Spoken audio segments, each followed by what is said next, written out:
Hello, hello, hello. Hello, that was a lovely thing. Oh, that she wants is another TARDIS. He's gone tomorrow. Oh, that she wants is another TARDIS. Played a clip of Matt Berry and the whole fucking computer broke. That's just the power Matt Berry has. He would have been great as the space pirate guy from the Pirate Planet. Not that you'll know anything about this because you guys aren't really Trekkies, but in the Trek community, somebody who's like a professional podcaster who like knows the production and stuff posted a tweet that was they should cast Matt Berry as Spock's like secret half brother because they keep alluding to him in Strange New Worlds. And I was like, oh, that would be fucking brilliant. That would be fucking amazing. That would be a good.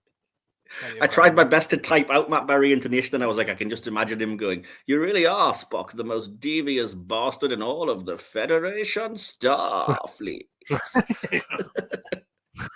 Federation Star. Whop! Beam me up, Clem Fandango. Yes, I can hear you, Clem Fandango.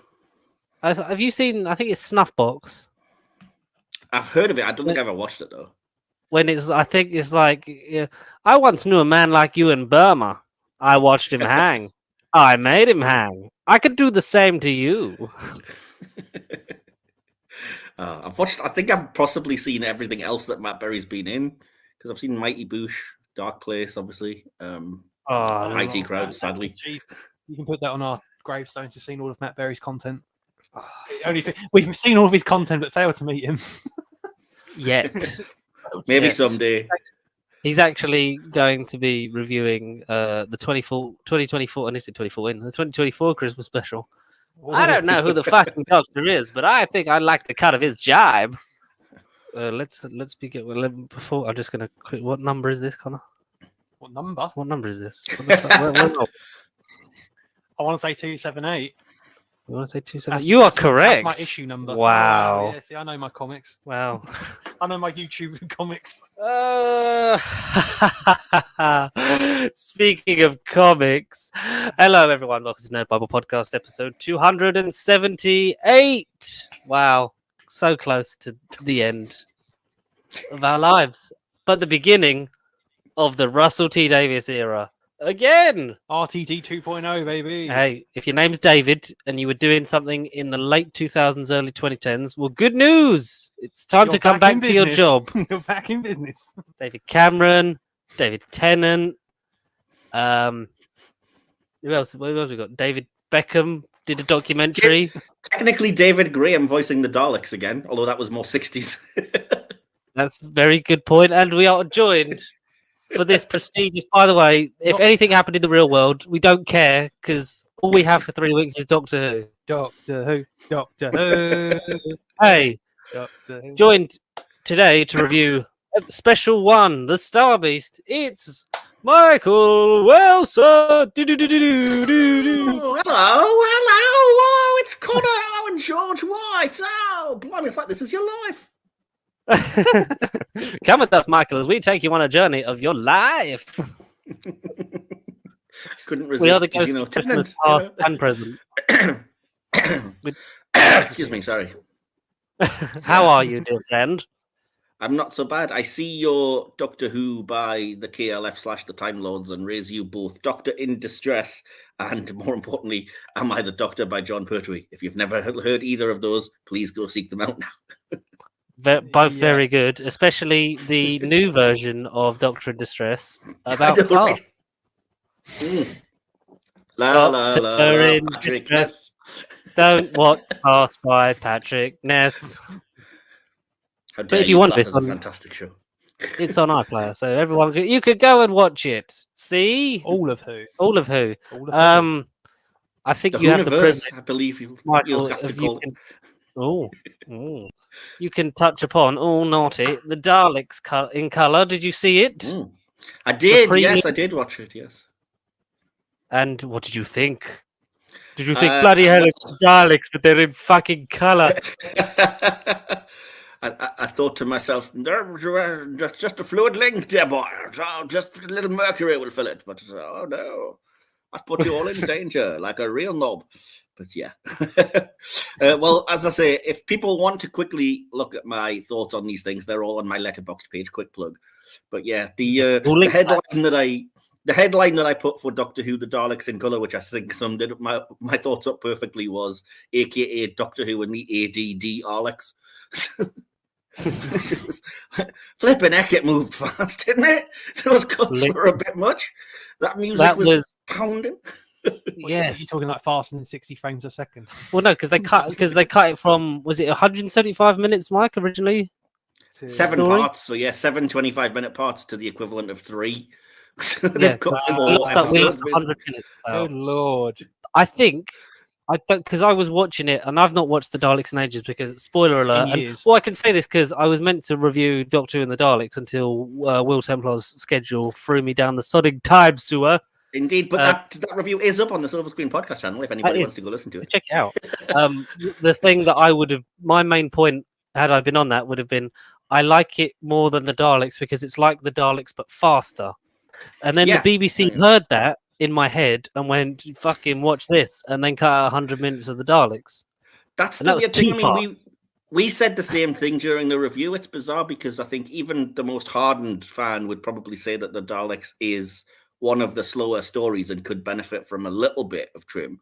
But to cut it down to 75 minutes, which is shorter than the Peter Cushing movie, which that's not edits either. They actually could, script it and cut all the fat out and actually have it still make sense. And yeah, you've got the introductory stuff to do, but that only lasts like 5 minutes. And yeah, it baffles me that this was the first one they chose to colorize and cut down, because technically that Peter Cushing movie is just exactly what they did, but better. Yeah, exactly. Yeah.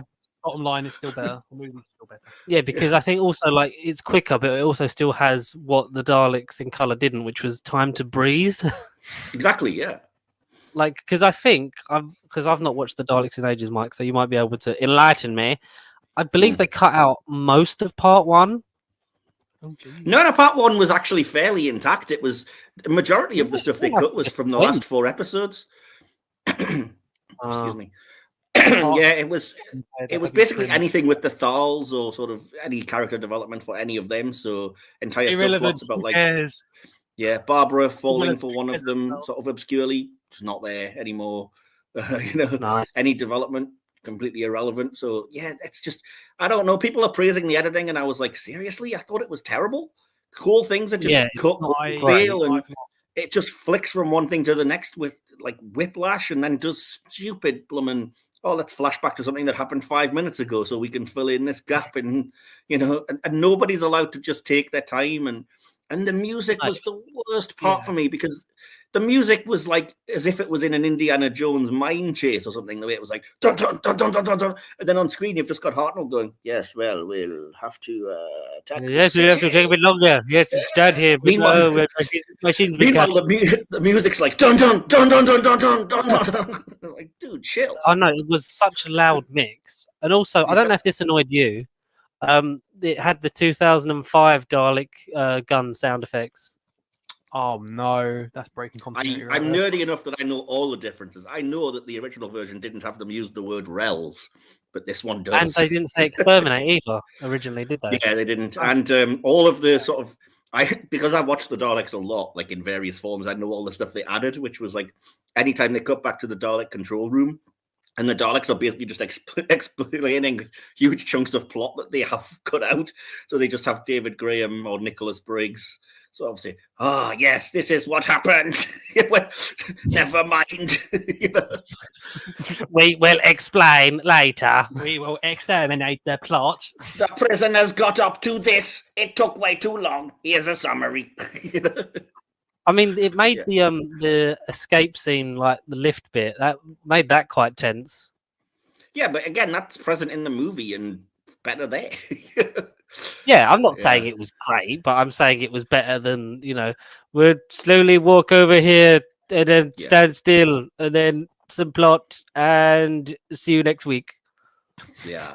No, it's bizarre because I can understand the need. Like I said, I think even the biggest supporter of the Daleks will admit that 7 parts is too long, and it definitely needed to be cut down. And you could cut out 2 episodes entirely. And then the Yeah. BBC went, fuck it, let's cut out most of it. Let's cut double. Exactly, yeah, cutting out 4. But far be it from me to ever agree with Ian Levine. Oh, dear me, I've just summoned a demon by mentioning. But yeah, he said something that was like, why make it 75 minutes instead of like 90? That 15 minutes would have made all the difference. And I kind of I'm like, damn, man. It's one of those situations where a broken clock's technically right twice a flipping day. He said something sensible. Unfortunately. But hopefully, if we don't say his name again, he won't appear in the comment section. He's already in here and smashing my TV and calling me woke, I believe. No, put him down here. No. Oh, well, next week we'll have a touching tribute to a broadcasting friend, Michael Wilson. Anyway, but yeah, it was a nice anniversary, like on the actual day, because like we didn't get any announcements of a collection, which I know everyone on Twitter or X was clamoring for, like, announce season 1 or some bollocks. I didn't buy into any of that. I just avoided it. So thankfully I wasn't that disappointed. Although I did see some people saying they're going to announce a missing episode's being found, and I was like, they're really not. Come on, they guys. say that every year, though, don't they? I know, right? I've been a missing episode for years. You're controlling all the missing episodes. It wasn't that long ago that we got Enemy of the World and Web of Fear. It was for the 50th. Yeah, they did some, and then obviously we've had the animated stuff now. So even if they don't find it, we'll see it in some form. We'll witness it over the next. Well, you say that they didn't bother doing anything with the Crusade when they released season 2. They just stuck the telly snaps on. So because victory should be expensive. Hashtag bring the wheel in space out next. I'll the wheel in space. Is to get the wheel in space out. It's the only Cyberman story. It's mandatory. It's important viewing. Every time we go, it's the only Dalek story they haven't done yet. Get on it. Yeah, but that is holy grail of all missing episodes. That's we're never going to get our lifetimes. Yeah, it's going to be Pasty Sheet ×3, the third generation of Pasty Sheet. I don't know, man. If released. DC can release a 3 different movie Crisis on Infinite Earths animated adaptation, I'm sure they can do a 2-part Daleks master plan. They could, but they won't because they hate us. But no, Connor's only question to everyone at the BFI stuff is always like, where's the wheel in space? They did an animated short. They haven't followed up on it since. So I just want to know what happened to the status quo. You worked it and then you didn't. Well, so far it's nothing. 2 times, and 2 times he's not had the answer. So keep going. We'll be there next time. Just avoiding Connor. It's like, oh, the freaking Cyberman. Every time they see his name on the ticket now, they'll stop letting him in. No, thank you. But aside the actual day, we got a nice little Instagram video voiced by Paul McGann, which was nice. Mm-hmm. We got the Daleks. In Wales, there was that nice sort of fountain display that looked pretty cool, but you had to be there. Yeah, the stuff in Cardiff, which was if you managed to see that, send us some pictures or what you thought. There's plenty of videos of it out. It looked amazing, but yeah, it did. There was a clip of Shooty in the projections as well, wasn't there? And everyone's like, who'd have thought we'd get a new clip over a projected of water of the Cardiff Bay? But we also got a nice little surprise with Adventure in Space and Time. Again. Did you watch the repeat parentheses, like question marks? I didn't watch it, but I knew it was quite obvious if you move in any kind of fan circles what was going to happen, because Ncuti Gatwa basically told us, because I think it was the GQ Men of the Year Awards when he was interviewed, and he was like, oh, I shouldn't really say this, but I've been able to film a scene with William Hartnell and I can't say how. And as soon as he said that, the entire internet and anybody with common sense was like, so that's the Adventure in Space and Time scene then. Quite clearly that's what you're talking about. And then, as I say, you always get some fans that are just like, oh, that means David Bradley's going to be in series 14 or whatever. And I was like, guys, it really doesn't. No. It's just that scene. Just that's going to be what happens. And yeah, sure enough, it was. What did you think of the? Did you watch the clip of it? I didn't love the clip of it, but then again, I think it's just because we haven't seen Shooty's Doctor yet, so it seemed like a weird, I know a lot of people are saying quite rightly, that Gatiss had said the idea of it is that you can just slot in whoever the Doctor is every 10 years when there's an anniversary or whatever. And yeah, all right. Although I do object to the idea that that's now replaced the Matt Smith version on streaming. But, Oh, has it? Is what it is. It is what it is. I've got the physical copy. And I did find out, because I hadn't watched the thing, that they'd also had to cut out like 14 minutes worth of stuff that involved Unearthly Child because of He Who Shall Not Be Flippin' Named. So, yeah. Yes, but I did text Connor about this because I was like, did you watch the Daleks? Did you watch Adventure in Space and Time? So I saw it. I didn't really notice, and I was like, why is it just the pacing feel off? And then the bit where they're filming the pilot that you get in the wonderful DVD extras in the release of Adventure in Space and Time, where you actually see those like clips, it cuts from the doors, them struggling to hold the doors like behind set to the sprinkler going off, and like just the bits and pieces of the beginning, so that there's no stuff. I think you get them rehearsing the pilot, and then other than that, you don't really see much. Like it's just like we cut around it in a way that's obviously we didn't realize how big this copyright is impacting the show. And it's a great shame because like Adventure in Space and Time, for my money, is the best thing to come out of the 50th because that was beautifully done. I love all of the 50th, but certainly, I mean, it's no slouch. And again, that's this. I beat this drum all the time, and people that know me are probably sick of it. But this is why physical media is important. It is, yeah. And for once, you know how you've ended up agreeing with someone you didn't want to agree with. I ended up agreeing with Christopher Nolan about the fact that physical media is important. It makes you a custodian of these films. You don't want a big streaming service to sort of just be able to modify it, and dump it whenever they feel like it. Because I've always been one for physical, especially in the shows and movies that I genuinely love. I would always try and get hold of in some way. Yeah, definitely. Like you say, I'm glad that I've got the original stuff of Adventure in Space and Time and all the 50th and stuff. I mean, I'm glad I have an unearthly child because it seems like we're going to gradually get it erased from existence until Mr. You're all far too woke for me dies, or gets offered enough money or realizes what a prick he is. One of those, hopefully. Because obviously, like people. We're also getting up in arms about, you just replaced him. It's like, no, because that scene isn't about Matt Smith. That scene is about, in a way, in the weird, like sci-fi way of the show going, this show carries on. Like everything you lay down is the foundation on why we're still around and still watching it and still love this character. It was, I think it was nice because it was a sort of, obviously you don't get much because Shooty doesn't speak. No. I think you get a sort of a nice sort of thing of an excited feel of like what's this Doctor going to be like? We don't know like what he's going to do with the character, and it's a different like flip on. Like Matt was at the end of his tenure, sort of going through the same kind of thing. So kind of you get the sense that he feels on screen like the same sort of regret and sadness of leaving the show, whereas we got now a brief look at someone that we've not seen. I'm glad it wasn't David. I'm very glad. Nancy, I think it would make more sense for me if it was, because everything you said is absolutely true, and it does change the mood, which is one thing, but it is what it is. But like Ncuti Gatwa, they decided isn't the Doctor during the 60th anniversary. They made that choice. So like now it feels weird to not have the 60th anniversary Doctor be the one that he sees, and I know, like, fair enough, Ncuti. I'm nothing against him whatsoever. Can't wait for him to be the Doctor. Absolutely want to give the man his flowers. But it would be like if in the original one you had Peter Capaldi appearing there. It'd be like, well, I mean, I know he's going to be the Doctor, but he's not. I get that to a point, but it's very weird because obviously Russell wanted Ncuti to be the Doctor. The scheduling with stuff he was already filming meant that they would have had a big gap where the 60th wouldn't happen. That's BS. He just wanted to bring back Tennant and Tate to do the friggin' victory lap. I think there's a part of that, but also the scheduling kind of opened it up for, well, what's the easy, and we'll get into this as we get into the episode, but what's the easiest way to get the general audience back on board? You put the most, for our money, whoever your favorite Doctor is, I think the most marketable Doctor to the general audience is David Tennant. I think it's such an easy thing of put him in it, people will watch it. And I've always said that he is the modern equivalent of Tom Baker, where if you ask a person in the street who Doctor Who is, it's not about who's the best actor or who's the most popular. They will just say David Tennant. So, definitely.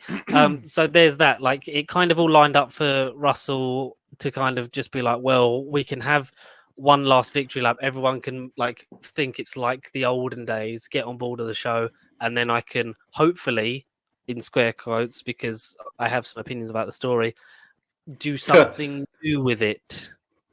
Yeah, 'Cause I will say, I don't know if you guys are aware of this, but just in case you or your audience aren't, do you know how exactly it was that Tennant and Tate got involved? Because I didn't know that until I was watching the multiple hours and reams of behind the scenes stuff.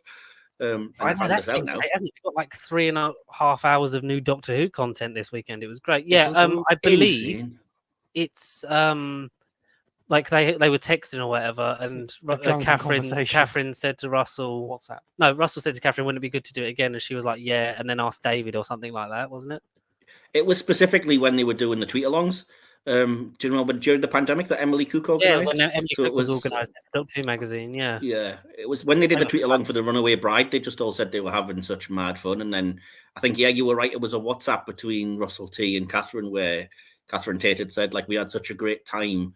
Oh, it'd be great to do it again. And Russell T Davies just took that and ran with it and was like, "Seriously, would you be willing?" And she was like, "Yeah, but we'll have to ask David." And then it all just kind of spiraled from there and became a thing because they wanted to do it. So it's like, all right, okay. yeah. Before we get into the actual episode, what did you make of the? I think it was David's interview either on the radio or I don't know if it was the One Show or something, where originally it was meant to be a flashback episode to an adventure we hadn't seen in 2008. I thought that was when Tennant and Tate were announced. I thought that would be what they would be doing, and that's obviously what that's Big Finish's bread and butter. Just slot a story in somewhere we haven't seen or off screen or whatever. Season 4B, yeah. 4, But again, it's like Tennant has said stuff since then that makes me think like they made the right choice in not doing that. And initially, I wasn't sure when they announced it, but like in the various behind the scenes and stuff, like I said, he's mentioning that the whole point is that he's not the 10th Doctor. He is now a Doctor who has been Matt Smith, Peter Capaldi, and Jodie Whittaker, and has to have had that experience. And that is going to be a different person, not least because, everybody keeps forgetting Matt Smith's Doctor lived for like 4,000 years or something ridiculous. You know what I mean? So He was in the convention dial for 2 billion. Exactly.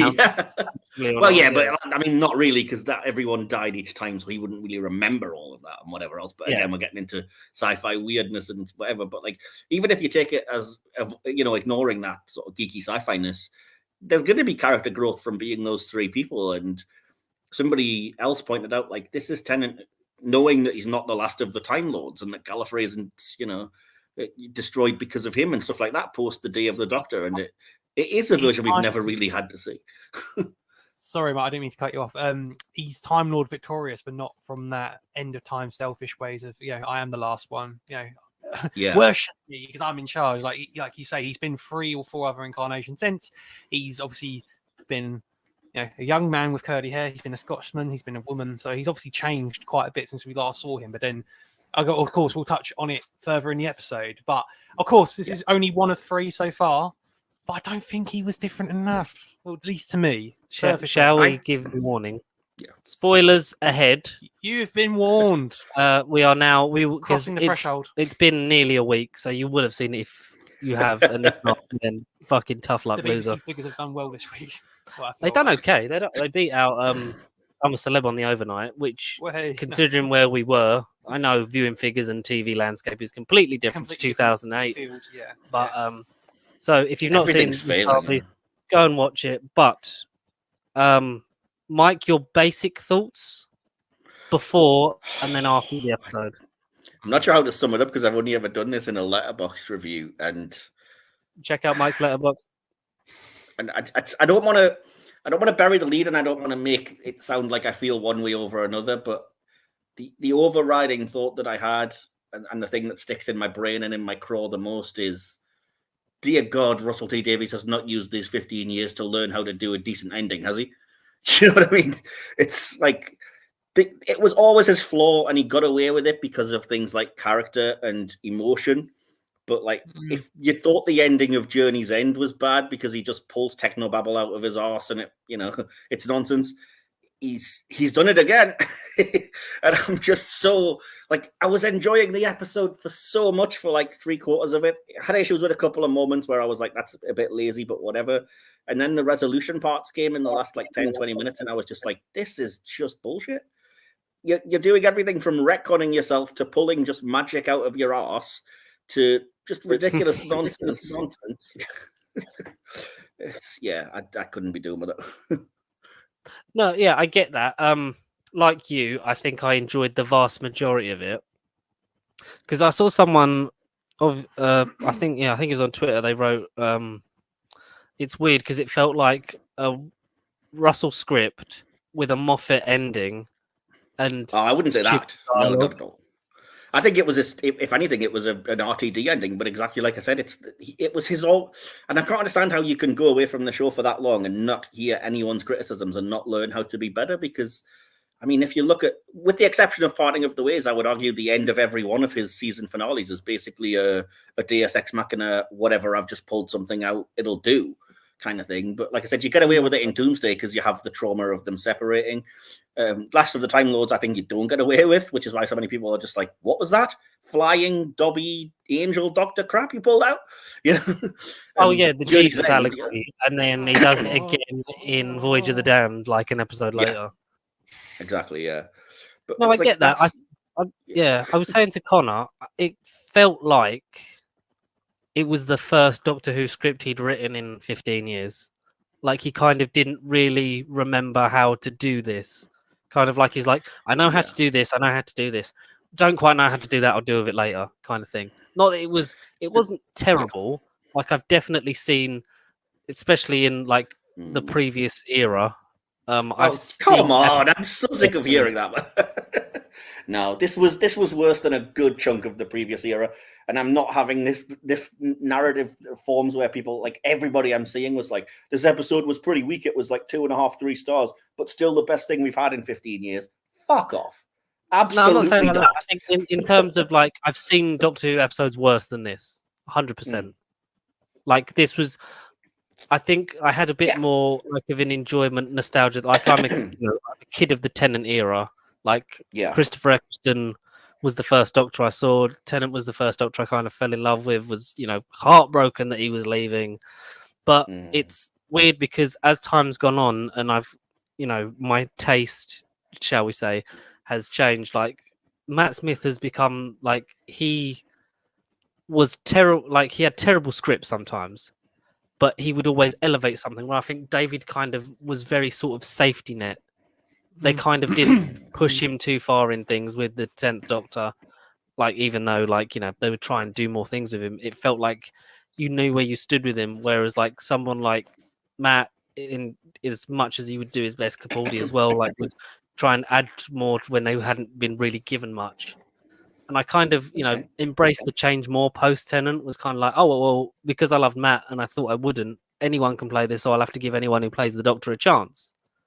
And David is kind of, I think, was not last out of, like, the new Who Doctors, but he's just last. No. He's kind of like, further down, because I love Chris, I love Matt, I love parts of Peter. I think Jodie was great when she could be, but was not given like the flexibility to like go out and sort of just show off how good of an actor she was. I actually agree with you on that. I think she would have been one of the greatest if she had a better, head showrunner and writers for her year, and had more time, frankly. Yeah, had more time, because what you think in 5 years we had less than 30 episodes of her, and that's ridiculous. But obviously we've done all that. We did, us, you and Will and Andy, we all did a big thing on that. But it's also the marketing, because obviously, like, as soon as the new production team took over, it was like, here's this, which was fine at the beginning because we're like, yeah, we're excited. But then it was like, we haven't seen a trailer, so you're just telling us the same things that we already know. And I think in the run-up of this week, it was kind of just like, are you excited? You're going to find out. You're going to watch it. And it was kind of like, I mean, it was kind of less like substantial and more just, what they had. And it was say good. That, but I've always been. I'm sorry, I have to take over, but I've been a little bit trepidatious since RTD was announced, because unlike a lot of people, I'm a little bit older than you guys, so I didn't sort of grow up with Tennant as my childhood. This is perfect era, so I don't have those rose-tinted glasses. Like, I love the era, and Tennant is my favorite modern Doctor, certainly, if not favorite overall. But I don't look at it the way some people do. Like, somebody on Twitter just put, the big thing at the end of the Star Beast where the Meep says, wait till I tell the boss. Oh, what's happened? RTD used to be able to do such masterful setup. And like, those of us that are older are like, masterful. It was just dropping words just clunkily. Yeah, I want to especially take Bad series Wolf or 1, Torchwood, like you know? Bad Wolf here, like seen on a screen, and like sometimes even heard in episodes that I forgot it was in, and things like that. Yeah, I completely get that. Torchwood. It's an era for me that I think nostalgia-wise, being a child, like I get a lot of enjoyment, and it's the most consistently good, part of New Who, because it's about because Russell is very sort of he obviously wrote a lot, but he had a baseline level of no script was below sort of a certain thing, so you could watch most of RTD's era and didn't get some enjoyment out of the episodes. I think Moffat hit higher highs when he did, but he also would fumble sometimes, and obviously you'd get some episodes where it's like I get what you're going for, but he's just trying to be too posh and clever, and but his era garnished my favorite Doctor, so like I love the man's writing on the most part. Absolutely. That's the thing I was going to say, and kind of related to that. Did you see the newest poll for like everyone's favorite episode that they did in the magazine? Yes, I think so. In the top 10, was it like 5 episodes were from the Moffat era? Well, 4 or 5 episodes were written by Moffat, and not a single RTD episode was in there. And it was because Heaven Sent was number 1. Heaven Sent was in there. Oh, I wish I could remember the others. I think Empty Child, Doctor Dancers, Blink definitely would have been, because it always is. Do you know the one surprised me was Silence in the Library, Forest of the Dead. Like, it's a good Moffat one, but it's not one of. Well, I don't think it's one of his best. One of the goats. Because especially like I think River, yeah, and I think River obviously. River's at her most interesting, obviously, that's a video for another time, but River's at her most interesting and best as a character, I think, in Silence in the Library, Forest of the Dead. And then after that, she just becomes sexy time-traveling wife. Yeah, pretty much. Yeah. Please dress up as my sexy time-traveling wife, Alex Kingston. It's a lot of, Moffat projecting, like, this is what I think the Doctor should be. It should be the main character and it should be sexy. But and that was one of Moffat's flaws, was certainly a degree of that. And again, if we were discussing Moffat coming back to the show, it would be relevant. But no, I mean, to the point that... Yeah. Sorry, carry on. Go ahead. No, to the point that I was making, though, was just like you said, I would say the RTD1 era was definitely the most consistent. Yes. But consistently good and never reaching the heights of excellence of either the Moffat era or even a couple of times for me in the Chibnall era. Like, there's nothing. No, yeah, I agree with you 100%. I'll get some crap for it, but I don't think there's anything in RTD1 for me that's realistically as good as Power of the Doctor. I mean, there's things that come close because they're fan servicey in the same way, like Stolen Earth, Journey's End, or Waters of Mars, things like that. But there's nothing that really hits that high. To encapsulate that from that time to now, you then look back on it and think it's not as good as what you thought it was. It was just, at that point it was, oh, look at this. This is 3 shows crossing over. Isn't this fun? I think that Series 3 and Series 4 have a very good run of episodes. Like in terms of Series 4 definitely being the best the show's ever been, I think, Yeah. And the specials are sort of in some ways the best and worst. Like the victory lap, especially I think End of Time is the best and worst of the RTD era in one, because you get all the the emotion and the human drama within it, and then like the weird fan servicey pat on the back, 20 minutes of, oh, isn't this fun? Here's all the companions. But then I don't mind that. If that is his actual finale, then it's fine as a victory lap. My biggest issue with End of Time is that part 1 is just crap. It's I don't know. Nonsense. I think I'm one of them people. I like End of Time part 1 more than part 2, but that's just awful. The flying skull, electrical shooting Skeletor master, and the ridiculous. That's what we wanted. Stuff. John's hungry. If you were curious, by the way, I have found the top 10 of those Doctor Who episodes. So number 1 was Heaven Sent, as you said. Number 2 was World Enough and Time, The Doctor Falls, which you can't argue with, I don't think. Number 3 was Genesis of the Daleks, always popular. Number 4, likewise, was Caves of Androzani, always popular, not one I'm a fan of. Number 5, Day of the Doctor, which I think was top at one point. Number 6, Blink. Number 7, Human Nature, The Family of Blood, which would probably be my number 1 or 2, actually. I really like Stealth favorite. Number 8, City of Death, that is easily my number 1. Douglas Adams, unbeatable. Yeah. Number 9, Remembrance of the Daleks. Yeah. And number 10, as you said, number 10, Silence in the Library, and Forest of the Dead. So Agree with all of them. I think like, they are very good quality stories. I think the order's a bit, all over the place. Yeah, obviously, yeah, subjective. I get that. World Enough and Time Doctor Falls is, I think, like top 3 finales of the new era. At least top 5, because I really like the fact that it's not just big world-ending thing. It's just the Doctor saving a spaceship full of kids. Like I really dig that. And it's it's a series that made Matt Lucas bearable as a regular character. So it was, for me, it gets a big thumbs up for that. Ooh. But yeah, like you say, to have Moffat be on there and no scripts from Russell's era might, be a calling that a lot of the RTD fanboys would, you've not got him because Moffat fanboys and blah, blah, blah. But getting to the matter at hand. So you obviously he was announced. You weren't so sure on it. I was excited to have a definite thing of like, oh, it is continuing, because I think for all of us, and Chibnall since said that would have just been it. She would have regenerated on a cliff, and maybe it would have been picked up in the future. Maybe it wouldn't have. In a way, though, I mean, again, it's going to be blasphemy, but in a way, I would rather that happen than this turn into the next great Disney universe monolith that they're going to run into the ground. Do you know what I mean? Like, I don't want to see the Who See You. Especially now they've trademarked the war between, and there's apparently going to be episodes of races that are at war, one of them including the Silurians and whatever they're at war with, like that. What? Yeah, trademarked. Like last year or something, but we'll see. War Between the Land and the Sea, I think, was the one that they're saying is going to come out 5 episodes. Yeah, brilliant. Can't wait for that. But Doctor Who should always have a bigger audiences than we feel like it has, because it was this fun little show that in like the early days not many people watched, and you were kind of thought to be like a bit of a loner if you're watching this show.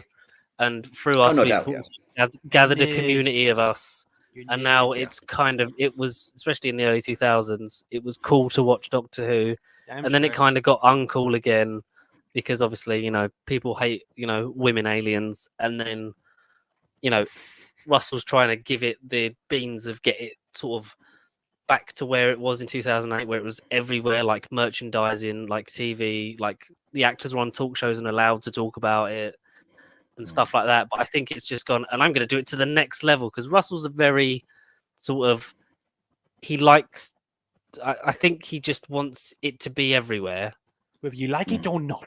Yes, to a point of like, it should have all this money. Like now we've got like one of the biggest TARDIS sets ever, which is gorgeous. It's great. Fuck me, it's empty. For now, it's empty, but I mean, there's reasons for it. Somebody pointed out that it's probably for a reason that it's all ramps and not a single step, and you have a recurring character who happens to be a wheelchair user. We're like, okay, fair enough. I see what you're doing now. Oh, no, that's cool. I like that. We'll get into the actual episode now. So, because you did a letterbox on it, didn't you? How many stars was it? I gave it 2.5. I just, I don't know. What? So you got it's the resolution for you. Well, I mean, there's other little bits and pieces like but go for it. Just list off your bad stuff, and then we'll. Let's see. I just said, like, well, first of all, before I forget, and sorry again to take over, you were saying like, oh, everyone was like, be excited for the show and stuff, and like I said, I was already a little bit nervous about it. I didn't like the way the regeneration was handled, and I didn't really love the idea of RTD saying he wants to make it the MCU. And like I said, I'm kind of more aware of some of his flaws as a writer. But what really put me on the back foot was that Children in Need special, which we haven't talked about. I'm sure you probably have on the show. Destination Scarrow. What was what was your thing with that? I just hated it. I thought if it's supposed to be a comedy sketch, then make it one. Make it like Curse of Fatal Death, and don't try to make it part of canon, which they sort of strongly did. Like the comic leads directly into it. It's been said that it is what it is. They have tried to cover their asses with, canon and timelines rupturing, so that's why it's happening. But then, like I said, you've got Murray Gold channeling Benny Hill with the music, and this just nonsense plot. Even before you get into the controversy about, which we'd be here for all day, so not getting into it. But the idea that Russell T Davies thinks he can just, oh well, I'm deciding what happens, so that's what's happening in Tough, even though it's a established character or whatever. I'll do what I please, which in this case works out for the better, and I've come round on it, and I'm with it. What he's got a point, good representation, whatever. But I'm also slightly concerned that he's very much of the opinion nobody else wanted this, so now I'm in charge and can do whatever I want, and if you don't like it, tough. No, yeah, I get, because obviously, like, a lot of people, made their points on it, both, for and against it. Those kind of characters, unfortunately, in film and television, people with any kind of disability or facial disfigurement or some kind are normally the villains, and that's a thing. Yeah. And unfortunately, the only way to change it is to kind of counterbalance it. It's like the argument of the female doctor thing. Like, the only way you make it more of a fair thing for gender is to balance it heavier the other way to kind of do it. Yeah. But in it's issue so much. It's not happening. Sorry, Mike. It's not like it's happening like across the board. It's not like James Bond is going, well, maybe we shouldn't cast a heavily disfigured or make someone up to be heavily disfigured and be the villain and things like that. It's only happening in this, which is a start. Like, to say that Russell's new era is very much like this is for everyone. And the only way to sort of be positive and like impact those kind of stories. And like you were saying in regards to Rose, like, the only way that you kind of don't have the horrible reactions that a lot of these people face in their lives is to have positive representation of that from when they watch stuff when they're younger. So it is not a thing of like, oh, like, this is, you should be totally against this, which I get 100%. I get what he's coming with. But like you say, like, it's meant to be a comedy thing, but it's also a canon event. Like, it's kind of taking itself. Is it taking itself too seriously on a night that's for charity? Like, I think in whatever context, it was nice to see Julian Bleach again, because that man is a fabulous actor. And to see more of him actually as Davros would be a good thing. There's ways you can still keep the iconography of the chair.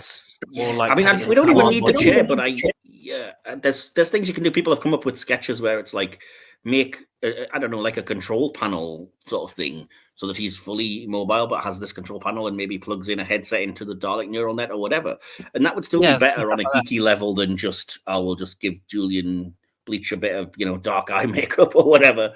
But like I was kind of saying, though, my issue wasn't so much with RTD doing it, it was his attitude around it, which was, instead of making it a conversation, he was so stubborn with it and was constantly like, tough crap. Oh, what a crybaby you are. Oh, what I say goes, tough shit. And it's just like, dude, that's not going to serve you well when you're running a show where the fans are very vocal. And like I said, it worked out in this instance. That's fair enough. But I do worry exactly how far he will go. Who is he turning into, the showrunner victorious, where it's like, no, I can do no wrong. Nobody else wanted the show. So yeah, that's anyway. The thing. He's been the guy, like, the BBC would have found someone, but for him to come back, the BBC are kind of like, oh, like, this is the guy that made it big again. Like, let's see if he can do it replicate the magic, but even bigger, and it's on Disney and blah blah blah. But the world's it's kind of like it's more of a conversation, and is he just like doing it? But the only way you can have these kind of things is by making some changes. I get what you're saying, that it's a bit sort of, you will like what I'm doing with the show, or be gone with you kind of thing. But we'll have to times when that's appropriate. I think the reaction to Rose, I think, is his response to. If it had been with regard to that, I think his response would be absolutely correct. And everything they've done handling that, I completely applaud, because everything they've said, even in the behind the scenes, people like the horrible moment of dead naming, it's not very nice, and it wasn't very nice for Yasmin to act. But the hope is that those, the equivalent of those lads on bikes would be watching the show and would get the impression, oh, maybe that's a dickish thing to do. Let's not do it. Yeah. So there's stuff like that. I'm like, yes, I'm all for that. Yeah, the stuff with Donna and Sylvia as well was also like, I assume good for like representation for the parents of like kids that have transitioned and stuff like that. Like, it's kind of that's kind of my point though. Like that was RTD. Sorry. like the way she kind of like Sylvia trips over, like not knowing what to say and things like that. Like that's the human elements that he always kind of does so well, and giving a voice to that, especially in this day and age where social media is a toxic place at the best of times, but especially I think parts of and points of this fandom have been very sort of horribly negative towards those kind of people and that spectrum. Like it's trying to sort of, because I think if you look at Doctor Who from the outside as a non-fan, you'd kind of feel very sort of unwelcome in some instances from what you'd see interactions online. Whereas I think Russell's forcibly trying to sort of make a thing of like, no, like this is for everyone, come on in kind of thing. Like ignore that kind of noise. Yeah. No, I'm with you. And like I said, I want to make it clear that my issues with the episode, unlike a majority of the more critical people I've seen, are nothing to do with that. I'm not going to sit here and say, when did Doctor Who go woke? Because the answer is 1963. I'm certainly not going to say, oh, why is it gone political? It's always been that way. Why is it, representing the world that we live in? It should not be. Like I said, I think I saw actual trans people that were like, oh, I feel like Russell's very brave for doing something revolutionary. And I'm like, why the fuck is it revolutionary? He didn't even do anything. It was just literally trans people exist. And it's disgusting that we live in a world where that is a revolutionary thing to say. Do you know what I mean? But when you see the reaction that people have such a problem, like you say, with people of like trans people just existing, like the amount of like vitriol that people get just for that is the fact that, like you say, that the most revolutionary thing to do is just to have a trans character in the story. Yeah, which, like I said, it's disgusting seeing how many people were still bothered by that. And that wasn't my issue. But I do have issue with the way that Russell uses the trans character related to that ending, because a lot of it seemed contradictory in what he was trying to say, if you know what I mean. Do you want to go in depth on that a bit more? Or do you want some words from our BFG in general? Yeah, I feel like I'm talking way too much, so let's have Connor's general thoughts. That's what we got you on for. Connor, you've had some thoughts. Yes. Again, on the shorthand spectrum, most of it good.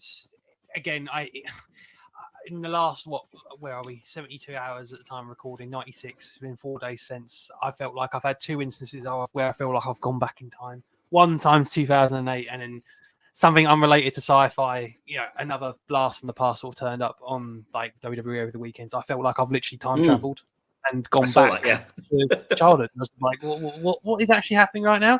I honestly wouldn't be surprised if 2024 wouldn't happen and we went back to 2022.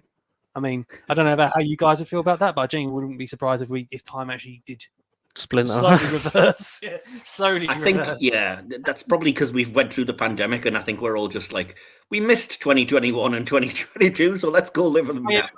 Spoiler alert, just jump ahead to my theory. If we go back to 21 and 20, we're not going to obviously relive that ever again. No timeline, no other wibbly-wobbly stuff would ever experience any sort of pandemic ever. So we would actually experience 2021 and 2020 as originally intended, or as close to. But anyway, again, fun episode.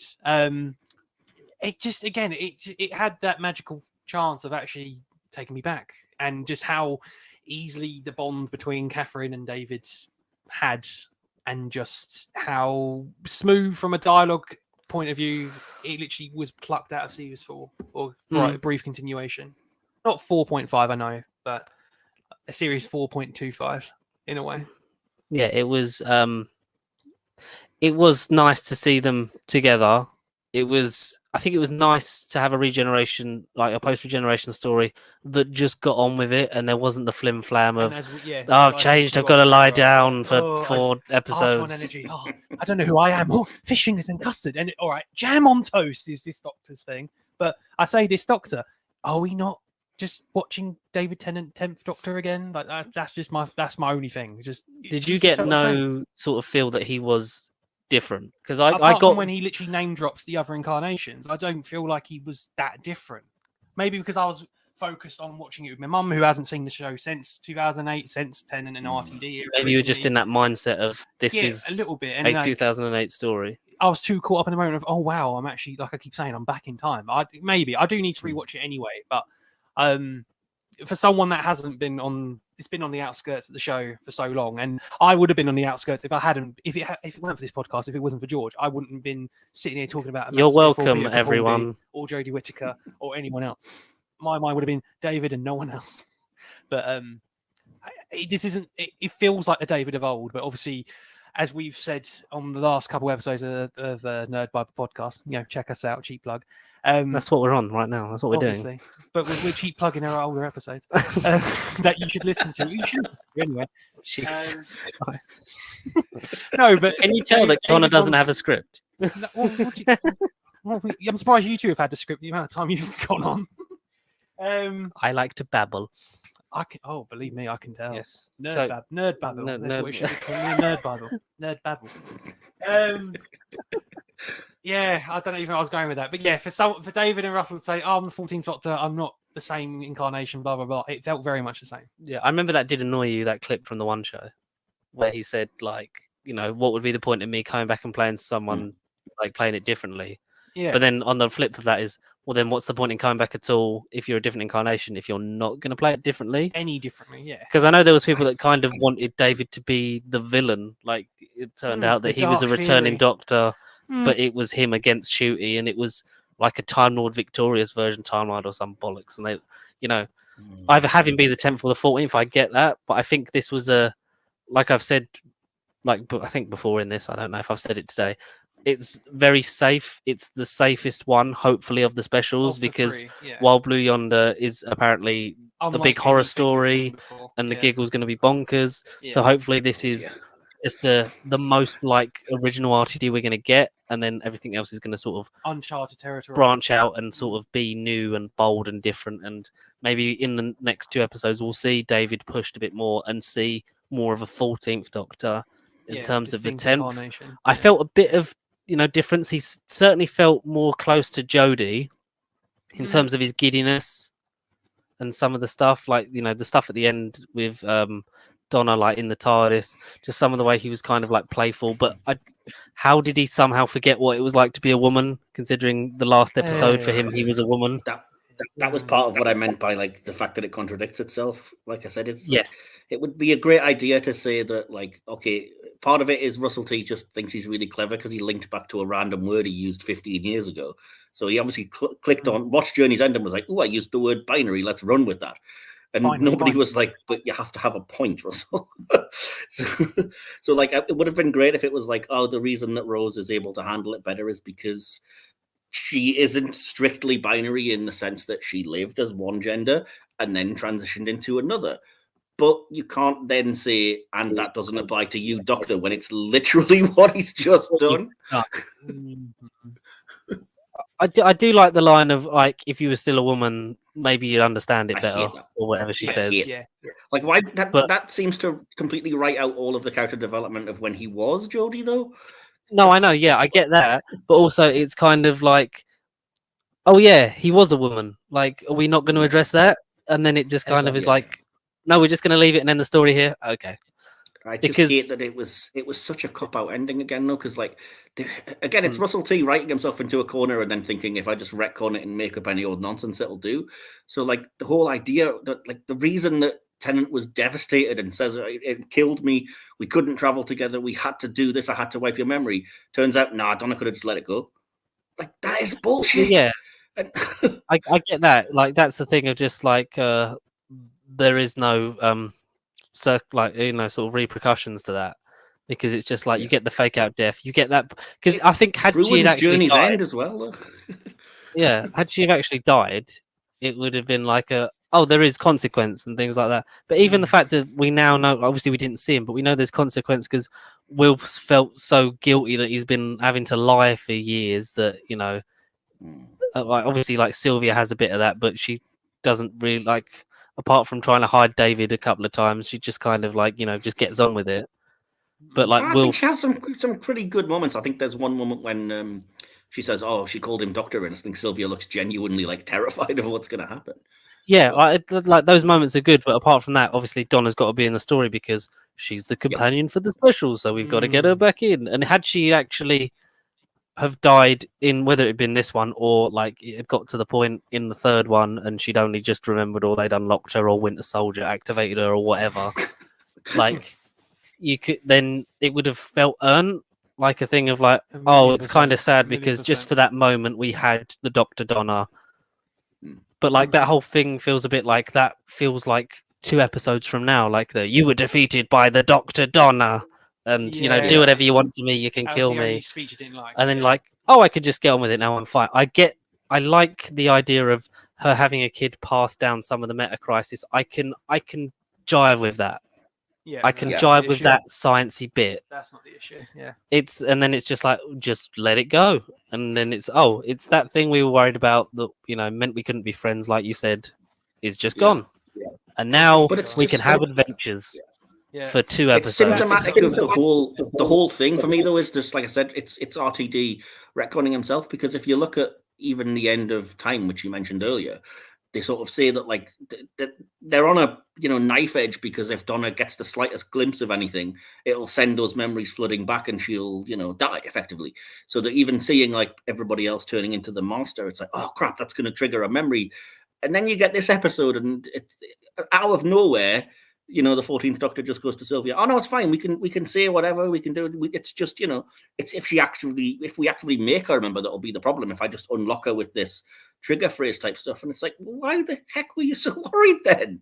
Like, why were you so careful? If like the thing of she can't see me, to no, I didn't say that. I just said she can't remember me. There's a difference, and it's like but that's the story part of the general audience wants to see the Doctor and Donna back together, so they have to be in the episode. I'm not saying you'd have to kill her off. I'm just thinking there's probably got to have been a cleverer way for a good writer to make it that there's something that we can now do that we couldn't do 15 years ago that's different, as opposed to just, how silly I was. It's because you were a man. You didn't know you could just let it go, which is just, fuck off. Anyway. I think this episode would have been interesting if the Doctor was John Cena. Because going to the whole, if Donna saw the Doctor, because she wouldn't have seen him. Well, or Drax from the Guardians of the Galaxy. You never know. I'm holding my sonic screwdriver so slowly that my movements are imperceivable. Possibly. But yeah, I did. On the most part, I enjoyed it. I got some of the warm, fuzzy nostalgia-ness. Can we talk about the stuff we did love? Like, I think. Miriam Margolyes as the Meep was so good, phenomenal. Yeah, great. Yes, and obviously, like if you've read the comic, sort of where that goes. But I love that. Just a general question: is Beat the Meep only known for that one comic? Beat the Meep? No. He's been in sequel comics and Big Finish audios and all kinds, but this is the sort of Doctor Who and the Star Beast is the iconic, one that everybody remembers. That's generally regarded as the best, and that was their first appearance. Fine, okay. Where's Frobisher the Penguin? Is what I want to know. He's 70th.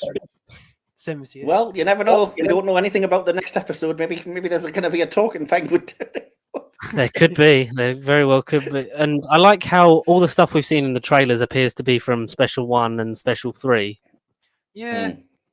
So me, I think people are expecting too much. Yeah, but people obviously with the the 3 redacted names in the cast is like, we're going to get Cameo Central in this, and it's like, but wouldn't that just, like you say, that would be the MCUification of Doctor Who? Would be, here's a cameo from so and so. Here's I think people are from the next Doctor. People are expecting the Stolen Earth, and what they're going to get is Midnight, for better or worse. But that's fine. I love Midnight. Midnight's one of the best stories. Anyway, I loved Miriam Margolyes as the Meep. I loved Ruth Madeley as what was her scientific officer name? Shirley Ann Bingham. She was great, and advisor number 66, 67, something like that. Sorry. Yeah, and you were scientific advisor number 1. Yeah, yes, I was, Joe. I guess I'm gonna write Doctor Who audios if you're so good at all these impressions, George, and just cast you in all the parts. Yes, I just talk to myself, Joe. You are John Culshaw. Can you do a good Brigadier? Because if you can't, then we've got the entire Third Doctor era. Just you arguing with yourself. Just motivate myself. All right, I'm underground. I've had a long day. There's a Here Yeti. we go again. Well, here we go again. Oh, fabulous man, Doctor. Nah, that Good could be heavens, better. man. England for the That English. sounds a bit hard. Yes. What do you think it is, my boy? Space heaven for the cow? Come here, Doctor. Oh, waity. That's Ben. You've nailed Ben. That's perfect. Polly, go stand in the corner and then fuck off after 6 episodes. Oh no, Stay the there. Phantom Piper. Yeah, the Phantom Piper. Let me do one of my favourite second Doctor lines. Do you think this skirt's still short? Oh, obviously not. Look at Jamie's. Yes, I do have to want to remember them though. The rest of the time, they slip in my mind. I don't like it. Well, that's how it all started. What do you mean? We're just going to run away in a rackety old TARDIS? How are we going to get to Heathrow now? I mean, look how white it is. Oh, and then Adric in the weird sex twin. No, can't do it. The must has got me. Oh well, Adric's gone. Wouldn't one last mourn? Yes, this is your 60th anniversary celebration. Impressions of everyone who's ever been in the show. You know what we do to alien meeps? Blimey, Professor. You don't mind if I won't join you? Doctor, I'm rubbing my cleavage all over your head while you regenerate. Carrot juice? Where am I? Who am I? Who are you? Unlimited rice pudding, etc., etc. Oh, I've been shot in San Francisco. Spoons. That was not your best effort. Your McCoy sounds a lot like Hartnell. I'll tell you that. Think alarm clocks. These shoes. They fit perfectly. The Star Brothers dancing with light. Open the eye. Oh, Bruce, the Asian child. Asian. Lee, he's lying. He's trying to steal my lives. Does he kiss as good as you? As well as you. Rose, get in the church. That was perfect. I'm noting down the ones you can actually get perfectly. The third and ninth we've got. I'm sorry. I'm so sorry. Oh, blood control. I've not seen blood control for years. You're controlling all the A positives. Oh, no. It's very silly. I think that's always after a special effect. Yes. Doctor, yeah, ball bearings and such. Watch the Olympics, I did. And then I flew a kite with Thomas Edison and Rory. Lovely Rory. My good man, Clara. Oh, God, I hate myself and I'm angry, but I'm actually cuddly and I've got lovely fuzzy hair. Let me go a little longer. I can't do Jodie. I can't do Jodie, it's not to do Jodie. Come on, it's not that difficult, fam. Oh, hello, Yaz's mum. Oh, bloody hell, Doc! You get a sandwich because I'm Bradley Walsh and I'm quite hungry. What's the point in being alive? What's the point of being alive? No one needs soup. What I will do is, let me do toast and coal. But Doctor, there's this thing that just happened, and I'm going to say it to you. Oh, I bet it's the sick ride this bike. Ryan Sinclair, don't you dare! And then the special to round it off would be what's his name from Woman Who Fell to Earth, who comes back as he's in either the Daleks, he watches the fire. Come on, he's a nothing character, that dude. Oh, he's made it teeth. Eat my salad, Halloween. Eat my salad, Halloween. People are going to be dressing up as him. Oh, it's my favorite Doctor Who character. I'm going to the con as Salad Man. Did you see somebody what were we complain about before that happened? Come along, Ruth Madeley. Is that what we were talking about? Yeah, sorry, I'll keep my tangent. That's all right. But you've written down, by the way. Literally, yeah, definitely. So was that only 2 good impressions? I don't know. I kind of blacked out. What happened? I think 3, 9, and 12 were certainly options if we ever do audio versions. Lovely. Well, there's my job secured. Well, just anything with Matt Berry. I'm just going to pretend that I've cast Matt Berry in a Doctor Who audio, but you're playing a Matt Berry as the character. So and we also know that I can do Kylie as well. So we can do Voyage of the Damned sequel, but it's John Pertwee's Doctor and Matt Berry is Max. I was thinking more casting Matt Berry as the meddling monk and then just writing an original story. Do that, yeah. Fucking, I'll do that. But before that, what else did we like? We saw Unit Tower, but no big bits of unit apart from obviously Shirley and some soldiers with the Kate. funky eyes. Mentions of Kate, but we haven't seen Kate. Yeah. Mentions Is it mentioned that Kate's looking after Wilf? Yes, it is. Yes. Yeah, because he's an old soldier, and that the Doctor was loving that. An old soul we use. I like the fake out of he's not with us anymore. I didn't like that. I felt like since we've lost Bernard, I felt like they could have restaged or cut that. It felt a little bit like yeah. I think that was definitely written before he actually died. Obviously, but I just it was tease Wilf. Where's Wilf? So we're not going to get him till episode 3, even though we saw he was at the read through. Damn it. What else? I think Dan must be pissed off if the unit house insurance policy is going to rebuild Donna's house, but they didn't give a shit when his house got shrunk. My house, Doctor. I've got no place to bloody live. Yeah, and the fact that what's the point of being alive? Yeah, what's the point of being? And she poor shames him like he wouldn't have a laptop this nice. Fetch me some soup. Some soup, Doc. But all in all, playing it, this felt safe. I hope the other two do stuff different. I like David and Catherine together. The stuff like the TARDIS looks gorgeous. Like I do like that. Yes. The whole big open space. That looks like someone said it looks like the concept art before they have to actually do it within budget and like make it a more realistic looking TARDIS. Like it's just there's no way they're keeping that for just these specials. That is... Oh no, they've already said that. I mean, I again having watched all of the behind the scenes content, which I did, not because I'm coming on here, but I can pretend it was the reason. They said that they're keeping that TARDIS, and that apparently all of the roundels that you see on those walls are all individual light pieces, so they can all change to the same color or different colors, or even like spell out words. And they were like, "You're going to see it do some amazing stuff if you just stick with the show." And I was like, "Yeah." And that was kind of a nod to the sort of Capaldi TARDIS with the lights, like sort of either spinning around the room or like you got like the danger effect. It was all red when the coffee went on it and said, "Oh my god, I've done it again." Ugh. Terrible ending, but never mind. But no, that was a bit sort of that was very 2008. I don't know who did the clip, but it's like Sean, Sylvia, and Rose all stand still and watch the TARDIS for like 2 minutes 58 seconds until like that was Doctor Who poop, I think. Yeah, like, that's magnificent. It was nice to kind of and this is like some of the parts where I found him more 14 than 10.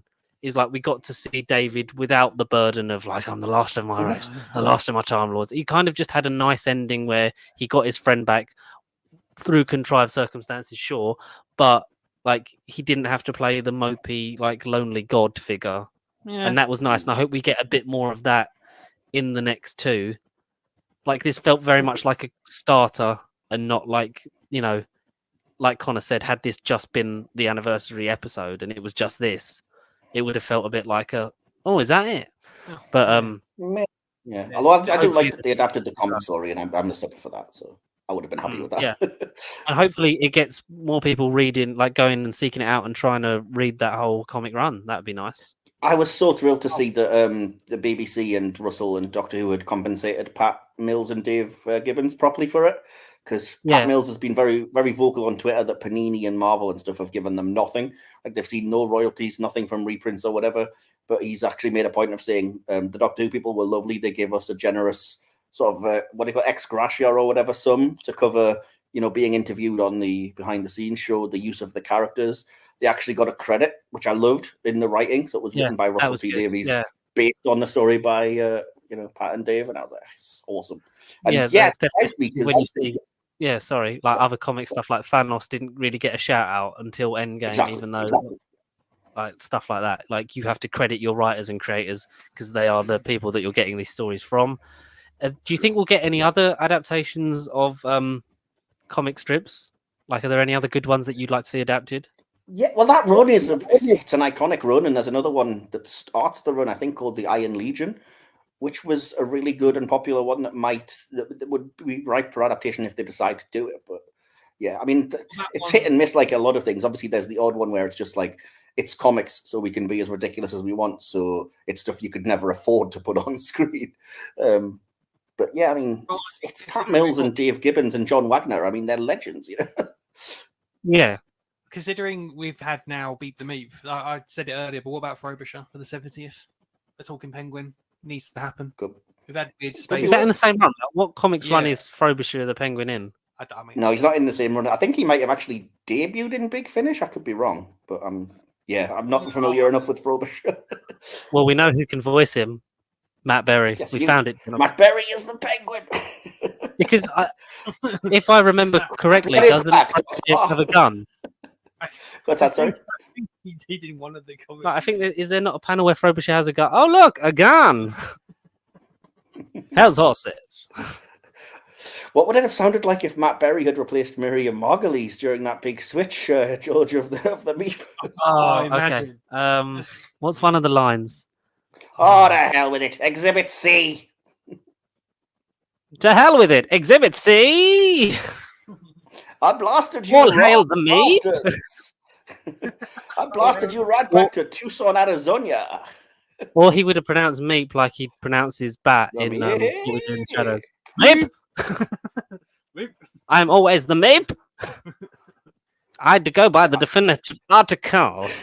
I am always the Meep. I am always the Meep. I appear to have hurt my paw.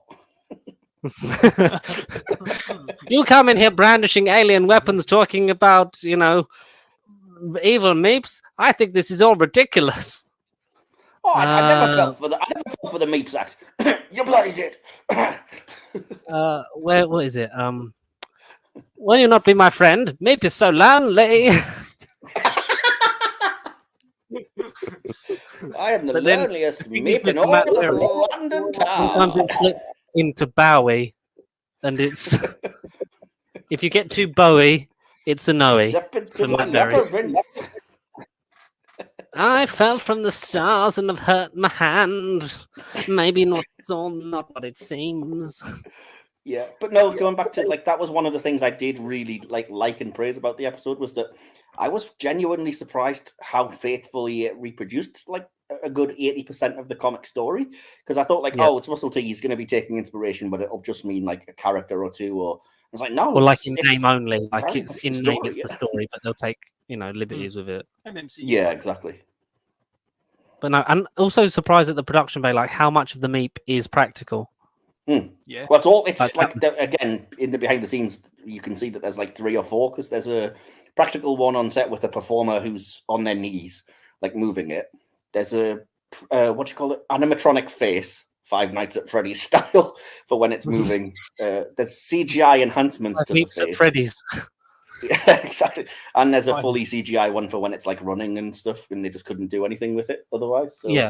Wow, that's impressive. Well, even some of that was kind of how they did BB-8 in Force Awakens. Yeah. It was someone's legs in the back of puppeteering it while running in a green costume, so they could be edited out. So the production values, big tick.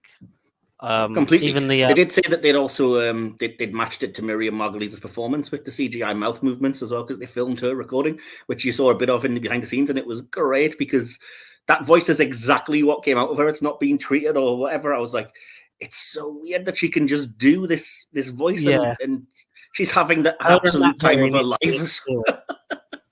Absolutely. Yeah. And even Zogorov and these other guys Zreek. those. Yes, they looked great as well.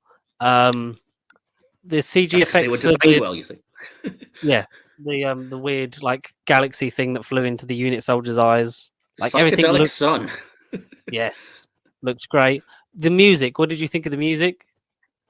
I didn't notice it, which is probably got to be a plus because it wasn't offensively. Although I will say, I don't know if it's just the music or the sound mixing. There were still moments that I struggled to hear. Somebody's put a clip on the internet of this is a really cool scene because it's Shirley meeting the Doctor, and she initially obviously thinks he's the 10th Doctor, because he says, "Oh, I don't know who I am." "Oh, you look a lot like the Doctor," and he's like, "Well, that's just it. I was a guy with a bow tie, and then I was a Scotsman, and then I was a woman." And "Oh, you can't know that. It's your future." And I was like, I heard none of that when the episode was actually on. Yeah, that was drowned out by like sound mixing and music, but it's a good scene. No, yeah, I'd like and there was a bit of "I Am the Doctor" melody in the Dr. Donna stuff in the spaceship. Oh, and Donna's theme during the initial meeting when it's like comedy, putting the box back on and all that. I definitely heard that. Yeah. The whole do-do-do-do-do-do. Yeah, and even like you've got like a brief thing of Tennant's 10th Doctor theme when he's looking at the hologram Sonic, which a lot of people have issue with, that he just, has hologram force field Sonic, which it's too much. It's too OP. I mean, everybody from the classic series already complains that the Sonic is just, a lazy writing trope to get you out of things too easily. And what does RTD do? Just make it even more overpowered. Yeah. The fact that he could just do the force fields and stuff, that was a bit I like when he's doing the readings, because obviously when they normally do that, they're just looking at something that isn't on there and just seeing the stuff that you can't see. So the reading stuff I liked, like when he's looking at the hologram of the ship. It just felt like a waste to me, because like I love that they have the special effects, and I love that they have the money to do things, and like things like the TARDIS and stuff, and the way they realize the Roth and the Meep and everything. I'm all for, but that was such a waste, because as I think that was Andy I was talking to, who's going to be on here next week, and I just said there's literally no reason why that scene couldn't have Tennant finding a laptop and doing exactly the same thing, and it would have saved you. And then on the video commentary that's on the iPlayer, when I listened to it, Phil Collinson was on there and said that, that was such an expensive shot that he had to tell Russell T, we can't do that the way he'd originally scripted it. It was like you'd see the whole thing and the screen would be there the whole time. And if you watch that scene, he actually turns away from it, because Russell T Davies was like, no, I want people to see it and show it off. But ultimately, Shirley will be coming in with an iPad and the Doctor will look at that instead. And it's like, well, why didn't you just have that happen then? Why waste the money on the force fieldy computer screen thing?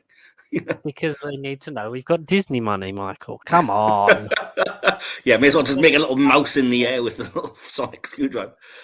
The opening shot was very, hi, I'm David Tennant, welcome to Disney Channel. It was so bad. I said to Will, because people had said there was supposed to be, and I don't know if it was just a false leak or what, but they'd said it was going to be a trailer that was like previously 15 years ago, and it would feature like roles and everything that happened. And I was like, it seems to me like people complained about that previously trailer, or they didn't like it. And what they've done is just grab David Tennant, take him to the BBC weather map, and knock that out in like 5 minutes. Like, quick, Nebula screensaver, Tennant, here's a script.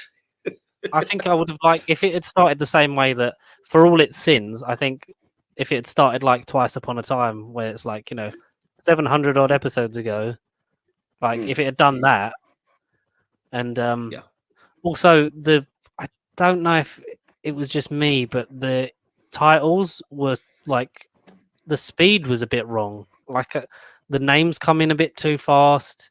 I feel like the TARDIS is slightly out of sync, and somebody said it was out of sync because somebody's actually put a corrected version on YouTube, but I didn't notice. But yeah, apparently you're very perceptive if you noticed that, George. Yeah, but apart from that, it looked great, and it's like another thing of big expensiveness. And I hope that brilliant sequence. But then Doctor Who has a thing of like the first version of a new titles is always not the best, and then it gets ironed out later on. I mean, look at the Snowmen and how that changes for 7B. But other than that, I would say, for me, I don't know, out of 5, so 7 out of 10. So what's that, like 3.5 out of 5? Well, I mean, it's pretty easy for me to adjust my score to 5 out of 10 from 2.5 out of 5. So if you need me to do that, that's what I'll do. Yeah, it's just we try and keep it without the halves. But like I've said to Connor, it's very 7 out of 10, but not strong enough for an 8. But it's kind of like verge of greatness. But on a rewatch, it might just sit at a 7, because I know that it's not that I had problems with, but I could just see that this was, come back and watch Doctor Who, everyone that stopped watching it or has moaned about it since 2008 when David left. It surprised me because I was expecting that I would be one of the most critical. And then I don't know if you've talked to Will about the episode. He absolutely detested it. He gave it 1.5 stars and just ripped it a new one. So wow. Okay. Unlike Will, not to bash Will's, yours was more. I don't want to bash Will at all. No, thank you very much. Yours was more details and furrows, though, Mike. Will's was short and sweet, but to the point. And the beauty of this is, when Will inevitably hates the giggle, we can Ha-ha! let him talk about all three and The how frown. The Yes. frown. He'll be the frown. Do you know the leak about what's going to happen at the end of the giggle, or shall I not spoil it for you? I've read I don't want to know. I've read the leak. I have talked about it with Connor, but he's managed to, like the meta crisis, just let it go and has forgotten it exists. If you tell me something important, I won't probably remember it. Do you think that is more likely, considering the story that we got, that's actually I think something the fact that the leak had everything that happened in the Star Beast as it was happening, and I was like, oh crap, everything that they said has happened in this episode, even the stuff that sounded silly. I'll stay away from the So- internet and Yes. now if he dares tell me anymore. make it sound so sexual, Connor? Would the leak? Do you think that can be done well? No. I know some people are saying like, oh well, I have confidence it'll be executed well, even though it doesn't sound. No, I think it's. I'll get into it with you at a later time because obviously it's spoilers and it hasn't even necessarily happened. But Yes. yeah. Well, if it happens in the giggle, you can come back and tell us. Told you so. Yes, you can pop up, say I told you so, and then Doing the Matt Berry we voice. can all cry a little bit. Yeah, because it like you say, like that stuff was happening from because I briefly remember the Reddit thing because it kind of started with the stuff at Christmas and then it was the specials. That's right. Yeah, Like I still have the but there thing was on my phone. The still nothing Christmas. in the leak about Wild Blue Yonder, was there? It was the first No, it one just said and this. the third one. It did say the second special happens because Donna spills coffee on the TARDIS, and I was like, well, that's nonsense. Turns out, nope, that's exactly right. Yeah. Oh crap. But that possible ending, I will have to reserve judgment to see how and if they can stick the landing on that. For me, like it's a thing of I can be excited for it, I can be skeptical of it, and I'm very much balanced in the middle and quite scared and quite like, well, maybe it could work this way, but it's the execution that I'm going to have to judge it on. And I love that if that does happen, Will probably lose his mind, and we'll have to. Oh, have Will everyone... knows it's coming anyway. To be fair. So, yeah. Oh yeah, but that's the thing. But if it actually happens, I think it might make him so angry. Oh dear. Oh, you haven't heard his opinion on this episode. He's already very angry. Yeah. Thank you for joining us for a special one. I know you was meant to be the more exciting Wild Blue Yonder, but scheduling has brought you forwards in time to us in a different time stream. Sorry for rambling too much. I can talk about Doctor Who for years if you let me. So apologies, audience. Well, yeah. I've been talking about Doctor Who for years. Obviously, we've got 8 episodes coming next year. Would you like to come back for season 1? Yeah, I actually have the breakdown of the episodes, so I'm gonna get there before anybody else and ask if I can have either the RTD episode in the middle, which I think is episode 4, or the finale, because those are clearly the most important ones. Cool. Yeah, fine with that. Everyone on the specials shall be asked back because we have very few friends. Also, we love talking about Doctor Who with you and everyone, and it's been an honor. And because of Doctor Who, we are now close strangers. Close strangers. And we've even had you on the Silver Screen podcast a few times as well. So, and you'll be back on there hopefully if I ask. Definitely at the drop of a hat. But anything you want to plug before we round this one out, Michael? Well, I kind of have been throughout, but yeah, as you will know if you follow me at all, I have 2 podcasts that I'm currently running. For Star Trek fans, there's the Hit or Miss Star Trek podcast, which is just under that name on YouTube. And we also do the Silver Screen podcast, which is all film reviews. At the time you're listening to this, the Star Trek podcast will have an episode coming out in a few days, which will basically be our sort of goodbye to the year, last episode for now, although we're coming back with more early next year, I think in February. The Silver Screen podcast is in the middle of a busy period because I don't know why, we scheduled a bunch of stuff, so you will have been able to now watch the aforementioned Doctor Who and the Daleks that George wasn't on in the end. But you can actually hear George and Connor on our top 10 video game movies episode, which is now up as well.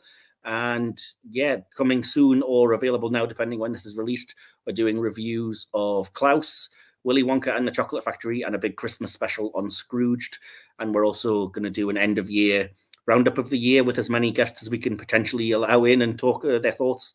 And that'll be just a general review of the year's movies and TV and things like that. And you're both definitely invited to that if you're able to make it. So there we go. Oh, we'd love to. Thank you very much, mate. What did you guys, the audience at home, what did you think of Beep the Meep, the musical? Let us know your thoughts on the Star Beast. We will get, if not in person, we will get Mike's thoughts for the next 2 specials on here, and obviously have it'll be letterboxed. Yes.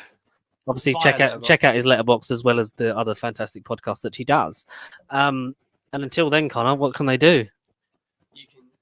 I'll say you can fuck off. You can. Well, stay pacey. It's the short and sweet tag. You can send us an electronic mail at nerdbible.com. You somehow found us on our YouTube channel, which is our main source of not income but outcome and output. You put a bit too much emphasis on the C of that one, but we'll roll with it. Well, you've just done that. Twitter, X, Xbox, Facebook, Instagram, TikTok. You know where to find us. You're on the internet. And you can send. Where can I send them email? I've done the email. Have you done the email? You weren't listening. I just don't fucking do. Yeah. Great host you are. Wow. Until we will be back next week, because tomorrow, at the time of listening to this, is Wild Blue Yonder. So we'll see you then. Goodbye. I'm so sorry.